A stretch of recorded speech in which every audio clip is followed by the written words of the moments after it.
Berita Sumsel 24 jam hari ini. Museum Negeri Sumatera Selatan Bala Putra Dewa kembali menggelar program Museum Masuk Desa. Tahun ini program tersebut digelar di Kecamatan Makartijaya, Kabupaten Banyuasin. Program Museum Masuk Desa kembali dilaksanakan Museum Negeri Sumatera Selatan Bala Putra Dewa. Kali ini program edukasi tersebut berlangsung di Kecamatan Makartijaya, Kabupaten Banyuasin. Kepala Dinas Kebudayaan dan Pariwisata Sumatera Selatan, Dr. Aufa Sarizal melalui Kabid Pengembangan dan Pemasaran, Muri Alfiansyah mengaku sangat tepat pelaksanaan Museum Masuk Desa berlangsung di Makartijaya. Hal ini mengingat daerah tersebut merupakan muara masuk para pendatang dari luar kota ke kota Palembang. Dengan begitu daerah ini banyak ditemukan benda-benda bersejarah sehingga diharapkan daerah ini berpotensi untuk dijadikan rekor muri terkait penemuan benda bersejarah terbanyak. Jadi saya sebetulnya Kepala Bidang Pemasaran di Dinas Kebudayaan Pariwisata sangat mendukung karena dengan ini akhirnya terbuka bahwasannya Makartijaya banyak sekali potensi-potensi barang-barang antik atau barang-barang kuno yang dilaporkan oleh warga ataupun perangkat desa secara langsung di acara ini. Dan juga itu juga setelah tadi informasi dari Kepala BRIN Pak Dr. Wahyu bahwasan memang daerah Sungsang Makartijaya ini adalah muara masuk para pendatang dari luar ke kota Palembang khususnya atau ke ibu kota kerajaan Sriwijaya pada waktu itu. Jadi wajar secara logika banyak daerah di sini mungkin pada waktu itu jadi tempat pemerintahan kapal atau perkampungan yang seiring waktu terkena proses alam tertimbun.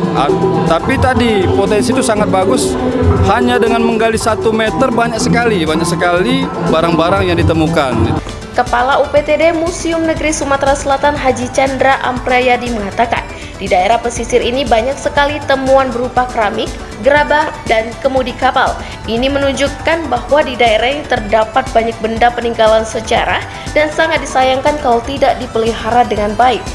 Sementara itu, Camat Makartijaya Haji Syarif mengaku antusias kehadiran Museum Masuk Desa di daerahnya karena melalui kegiatan ini masyarakat bisa mengenal museum, sejarah, dan budaya di Sumatera Selatan. Dia bercerita daerah Makartijaya ini awal mulanya sebuah daerah transmigrasi perairan pertama kali di daerah Sumatera Selatan yang dipelopori oleh Presiden Soeharto pada tahun 1969 yang bernama Transmigrasi Makartijaya yang dikirim dari daerah Jawa dan Bali. Daerah Makartijaya ini merupakan daerah pesisir yang mana banyak ditemukan temuan-temuan berupa gerabah, keramik, dan kemudi-kemudi kapal di daerah ini. Dan di daerah ini kalau digali dalam 1 meter itu banyak ditemukan barang-barang peninggalan masa lalu seperti keramik dan gerabah. Nah, untuk itulah kami untuk datang sini untuk mengajak masyarakat di Makartijaya ini untuk mencintai museum dan mencintai barang-barang peninggalan sejarah dan budaya sehingga barang-barang itu tidak hilang dan tergerus oleh modernisasi sekarang dan bisa disimpan dengan baik bila perlu dihibahkan kepada Museum Negeri Sumatera Selatan. Reporter Sri Devi, juru kamera Al-Hadi Farid, Palpres.com. Pemirsa, Sekretaris Daerah Sekda Kota Palembang Ratu Dewa melantik pejabat di lingkungan pemerintah Kota Palembang. Sebanyak 504 pejabat terdiri dari Eselon 2, Eselon 3, dan Eselon 4 resmi dilantik di Rumah Dinas Wako Palembang. Sekda mengungkapkan pelantikan ini merupakan hal biasa sebagai penyegaran agar kinerja pejabat semakin baik. Dengan penyegaran yang dilakukan, Dewa menekankan kepada pejabat yang dilantik untuk memberikan pelayanan terbaik kepada masyarakat Kota Palembang. Terkait pemahaman dan penafsiran dari sebuah regulasi, Ratu Dewa juga meminta kepada seluruh aparatur sipil negara di lingkungan pemerintah Kota Palembang tidak berada di wilayah remang-remang. Kalau memang masih ragu, konsultasikan dengan inspektur, BPKP, atau BPK. Acara hari ini adalah acara pelantikan baik itu pejabat eselon 2, 3, dan 4. Tentunya ada masih tersisa hasil pansel kita, yaitu menyusul kemudian pejabat eselon 2 yang harus di rolling. Kemarin hasil dari bidding, tetapi kita memang masih menunggu beberapa administrasi yang diperlukan. Maka dari itu besar kemungkinan di minggu depan akan ada lagi pelantikan khusus pejabat eselon 2 karena ada beberapa. Reporter dan juru kamera Dian Cahyani Fitri, Palpres.com. Sebanyak 69.198 anak di Kabupaten Lahat ditargetkan mendapatkan imunisasi guna mencegah campak dan rubella. Vaksin diberikan kepada anak-anak dengan rentang usia dari 9 bulan hingga 12 tahun. Satu demi satu anak-anak berusia 9 bulan hingga 12 tahun mendapatkan imunisasi untuk mencegah tertular penyakit campak dan rubella. Orang tua yang mendampingi anak-anak tampak juga berusaha menenangkan anak mereka yang menangis saat divaksin.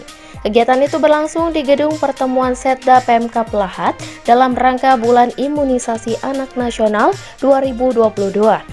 Menurut Aiwa Marlina Kabid P2P Dinas Kesehatan Lahat, pencegahan terhadap penyakit itu harus dilakukan dengan cara menyuntikkan vaksin kepada anak usia 9 bulan hingga 12 tahun.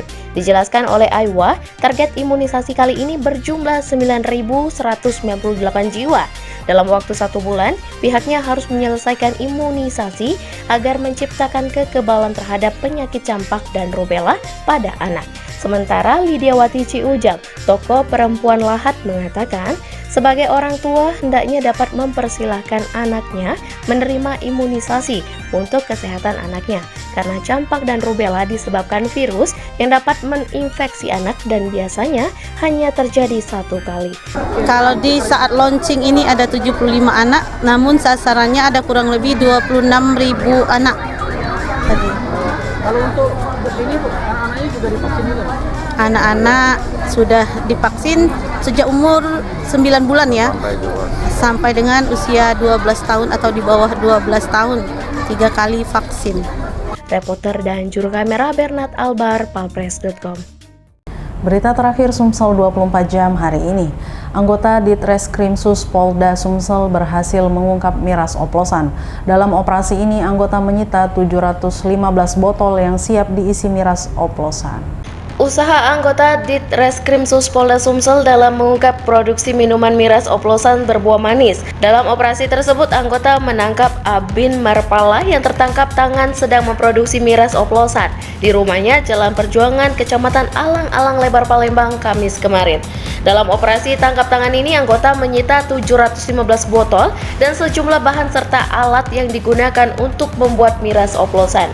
Direktur Ditreskrimsus Polda Sumsel, Kombes Pol M. Barli Ramadhani, membenarkan jika anggotanya telah menangkap tangan pelaku saat melakukan produksi miras oplosan Mansion House jenis whisky dan vodka. Dirinya menjelaskan bahwa bahan yang digunakan dalam pembuatan miras oplosan ini terdiri dari air mentah, alkohol, dan perwarna makanan. Untuk bahan-bahannya sendiri, pelaku membelinya dari seseorang yang ada di Jakarta, sementara botol vodka pelaku beli di pedagang barang bekas. Dalam sehari, pelaku memproduksi 715 hingga 720 botol per harinya dengan harga per botol Rp11.000. Sementara itu, pelaku Abin mengaku telah melakukan bisnis miras oplosan ini sepekan terakhir. Sedangkan untuk campurannya sendiri, alkohol setengah dari dirijen besar dan air mentah 1 dirijen besar. Reporter dan juru kamera Kurniawan, Palpres.com. Demikianlah berita Sumsel 24 jam hari ini. Jangan lupa untuk mendukung program kami lainnya di YouTube Palpres Official seperti podcast Cukup Pedas, Budak Lorong, Bahaseng, Ternyata Bukan Mistis, Sidak, dan Ruang Cerita bersama Kakak Juli. Saya Betanika Susmanda, sampai jumpa.